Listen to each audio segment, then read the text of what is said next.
बस समझो पहुंच ही गए। लेकिन तुम हमें ले कहां जा रहे हो? ऋष्यमुख एक आश्रम है जहां सम्राट सुग्रीव और हम सभी रह रहे हैं। रुको, हमें तो लगा था तुम हमें किष्किंधा ले जाओगे। वानरों का वास वही तो है।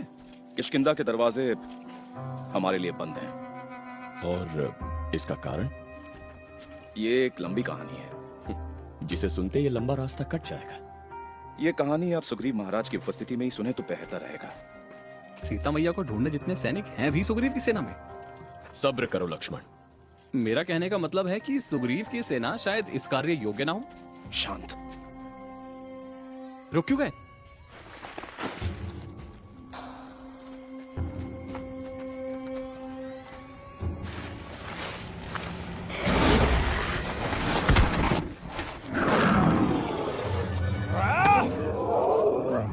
संभल कर।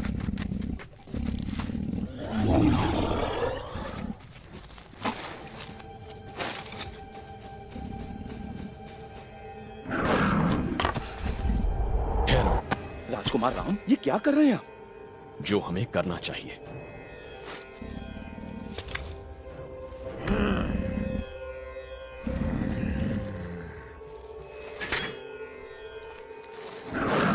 कुछ करो इससे पहले कि।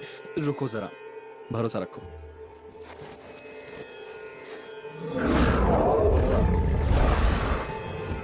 जाओ, हम ना तुम्हें कोई हानि पहुंचाएंगे और ना ही उसे।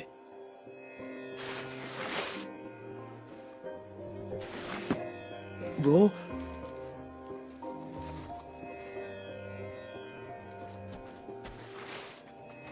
श्री राम, वो बच्चा आपको कैसे पता चला? पता ना भी होता तो मेरा व्यवहार बदलता नहीं।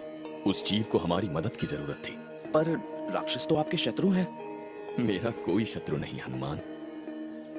अक्सर किसी की जान लेना आखिरी उपाय होता है, लेकिन मारने से बड़ा बचाने वाला होता है। किसी को मारकर तुम केवल उसके प्राण नहीं लेते, जो भी उस पर निर्भर है या होगा, तुम उनके अधिकार को भी छीन लेते हो। चले ऋष्यमुख की ओर।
महाराज, आपके आदेश अनुसार मैंने इन अजनबियों को टटोला है। उनका असली मकसद जाना है। ये हमारे मित्र हैं। अयोध्या के राजकुमार राम और लक्ष्मण हमारे भरोसे लायक हैं। ये फैसला तुम नहीं कर सकते। जब तक मैं यहां का नेतृत्व कर रहा हूं।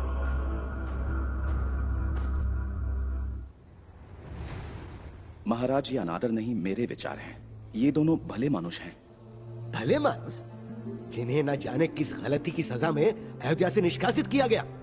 महाराज, इनके बारे में सुना है मैंने।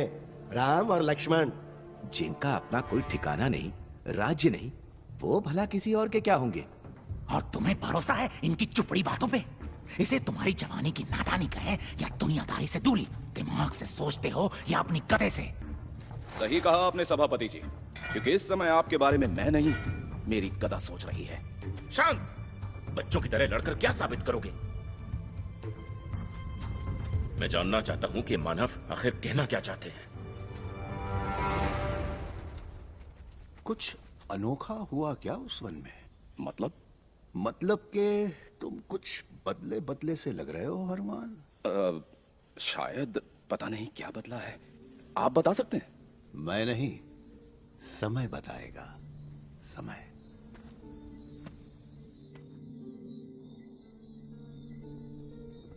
तो बताइए, मेरे पास क्यों आए हैं आप? हम आपके पास सहायता के लिए आए हैं महाराज। मेरी धर्म पत्नी राजकुमारी सीता का किसी ने अपहरण किया है। आपकी धर्मपत्नी? किसने? एक महाबलवान राक्षस है जो उसे अपने हवाई विमान में उठा ले गया। हमने पूरा दंडकवन छान मारा पर कोई सुराग नहीं। आपकी उदारता, आपका शासन और आपके न्याय के किस्से हमें मदद के लिए आप तक ले आए हैं। मांग तो ऐसे रहे हो जैसे बदले में बहुत कुछ देने आए हो। हीरे जवाहरात, सोना चांदी, पर यहाँ तो खाली हाथ और फैली झोली के अलावा कुछ दिख ही नहीं रहा। इस झोली में मेरी निष्ठा है, मेरा निश्चय है, मेरा हृदय, मेरे प्राण है और मेरी मित्रता जो सदा आपके साथ होगी। मित्रता? कैसी मित्रता? कठिनाई की घड़ी में साथ न निभाने वाली मित्रता? मानवों की मित्रता के खोखले वचन बहुत सुने हैं मैंने। धरती का पौधा पर्वत के वृक्ष से हाथ मिलाने की आशा नहीं करता, समझे राम? राजपुत्र श्री राम, महाराज पर्वत कितना भी ऊंचा हो, लेकिन जब उस पर काले बादल मंडराते हैं तो उन्हें हटाने के लिए हवा के झोंके की आवश्यकता होती है। वाली? जी महाराज, वाली।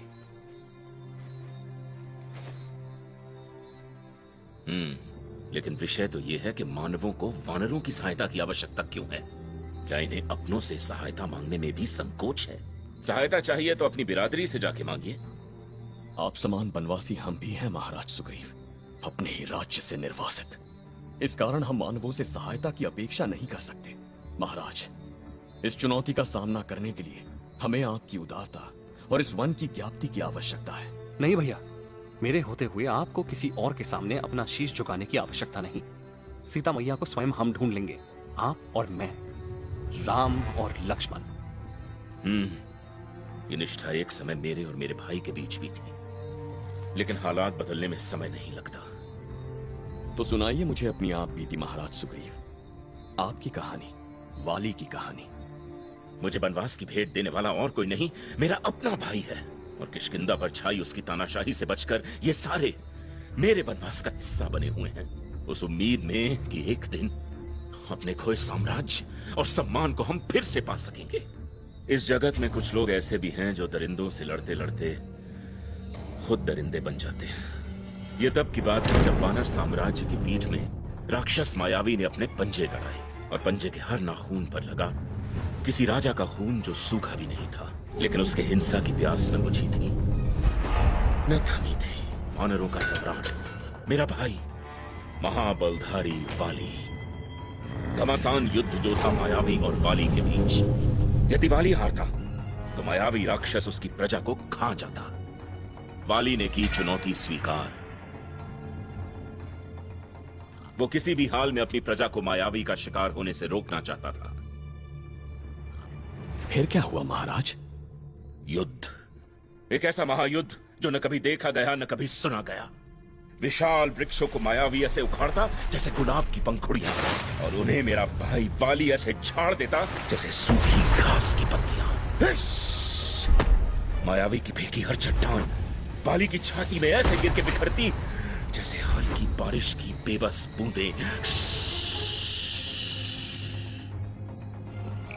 और मैं बस आंख फाड़े देखता गया दो गरजते योद्धाओं के डर से कांपते धरती, अंबर, नदी, पहाड़, हैवान, इंसान। और फिर हुआ चमत्कार। अटल अजिंक्य अहंकारी मायावी अपनी दुम दबाकर जो भागा,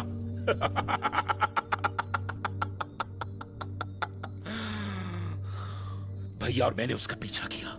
वो आगे, हम पीछे, वो फरार, बड़ी रफ्तार, और अंत में धरती के कोने में बसी एक गुफा में जाकर वाली के क्रोध से बचकर वो डरपोक जा छिपा।